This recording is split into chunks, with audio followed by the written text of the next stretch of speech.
Ada ikan mati di permukaan laut, tidak ada yang tahu apa yang terjadi pada akhirnya. Para nelayan di kapal mengira mereka akan menjadi kaya dan segera mengumpulkan jaring, hanya untuk menyadari bahwa ikan ini mati karena kekurangan oksigen. Saat ini radio menyiarkan berita buruk, badai akan datang. Mereka buru-buru meminta bantuan, berbalik untuk menemukan bahwa badai telah tiba. Di desa Tiengu, pengemudi Tietran menghentikan mobil. Ini hari pertamaku bekerja, dan pacarku sepertinya tidak menyukaiku mengemudikan bus. Di dalam mobil, Tietran mengeluarkan cincin berlian dan tersenyum sendiri. Pada saat ini, seorang badut tiba-tiba keluar dan mengatakan bahwa akan ada lamaran romantis di dalam mobil.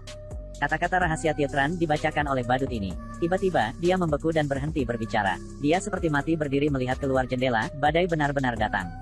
Semua orang di dalam mobil terkejut. Mengambang menyebabkan tornado, Tietran mencoba menahan kemudi, ombak di laut masih menderu. Sebuah perahu hanyut, Tietran menginjak pedal gas dan akhirnya lolos dari tabrakan. Tetapi sebelum menunggu mereka untuk beristirahat, mereka mengalami longsoran salju. Batu berjatuhan seperti hujan, Tietran mengendarai mobil mencoba bersembunyi. Orang-orang di dalam mobil berteriak ngeri tetapi mereka tidak seberuntung terakhir kali. Ban meledak, sehingga mobil kehilangan kendali dan langsung jatuh ke tebing. Saya tidak tahu berapa lama waktu yang dibutuhkan Tietran untuk perlahan bangun, mobilnya bergetar hebat sekarang. Ternyata ada batu yang menonjol, mobil jatuh atau tersangkut di atasnya, hilang keseimbangan saja dan semua orang akan terkubur di laut. Kaki badut itu patah tapi tidak ada yang peduli padanya. Para penumpang dengan marah menyalahkan Tietran, pacarnya tidak bisa menahan diri untuk tidak berdiri dan memberitahunya. Ternyata dulu, Tietran adalah anggota tim penyelamat karena untuk menyelamatkan orang, saudaranya penuh dengan luka. Jika Anda ingin hidup sekarang, Anda harus mendengarkannya. Semua orang segera mengubah sikap mereka, beberapa orang memintanya untuk menarik uang. Tietran meminta semua orang untuk menentukan berat badan mereka sehingga dia dapat menjaga keseimbangan mobil, kemudian dia akan memanjat terlebih dahulu dan kemudian menarik yang lain ke belakang. Pada saat ini, seorang nelayan mengeluarkan jaring, ini bisa dibuat tali. Tapi masalahnya datang, semua orang ingin pergi dulu. Semua orang berdebat lagi, kata nelayan itu jaringnya, dia tidak bisa bangun, tidak ada yang bisa naik. Saya tahu kalian ingin melihat saya tetapi saya tidak bisa menunjukkan wajah saya, ketika jumlah penggemar lebih dari 3 juta, saya akan menunjukkan wajah saya. Tapi sepertinya gadis itu tidak punya kesempatan untuk menunjukkan wajahnya lagi. Orang-orang ini baru saja mengalami badai super dan terjebak di tebing dan hanya pengemudi Tietran yang bisa menyelamatkan mereka. Semua orang ingin pergi dulu, orang kaya itu mengeluarkan uangnya dan berkata bahwa jika Anda membiarkannya pergi dulu, dia akan memberi masing-masing 1 juta, bos lainnya juga mengeluarkan rantai emas. Tietran marah, jika dia demi uang, dia tidak akan mengendarai bus. Karena ia mampu menjaga keseimbangan sepeda, ia meminta semua orang untuk menyatakan berat badannya. Tietran membuka skylight untuk keluar, dia melompat dan meraih tebing, tetapi menemukan bahwa mobil itu tidak seimbang, jadi dia hanya bisa berbalik.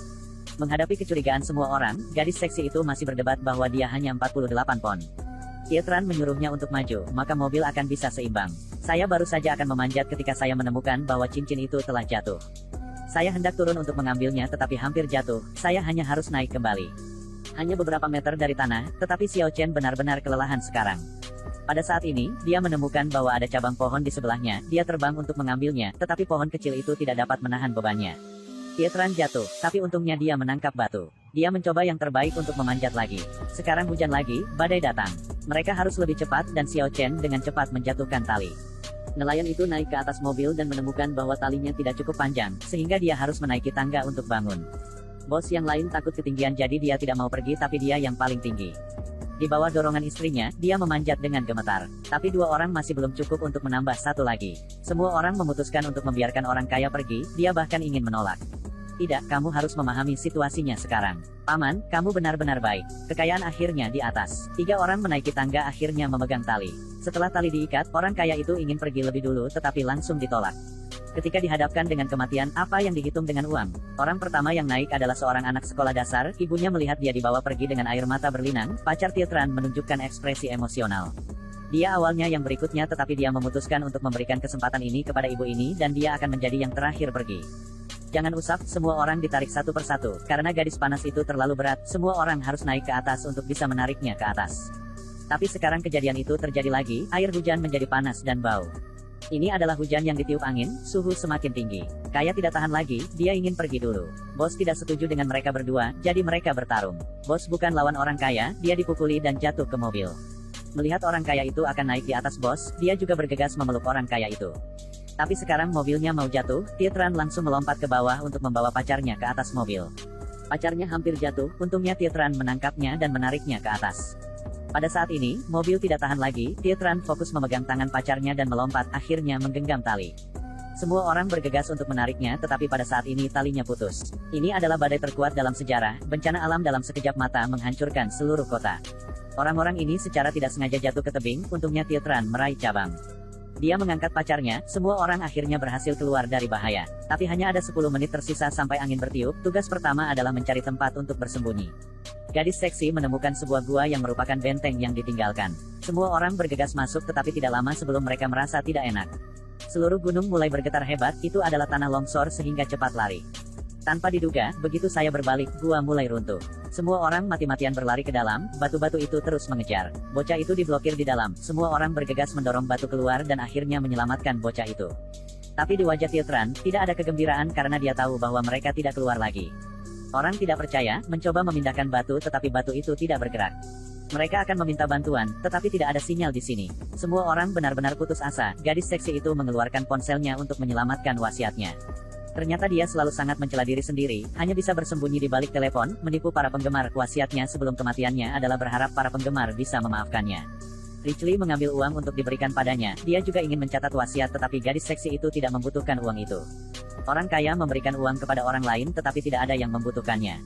Saya kaya dalam menyelamatkan seluruh hidup saya, tubuh saya penuh dengan uang, tetapi saya masih naik bus ketika saya pergi.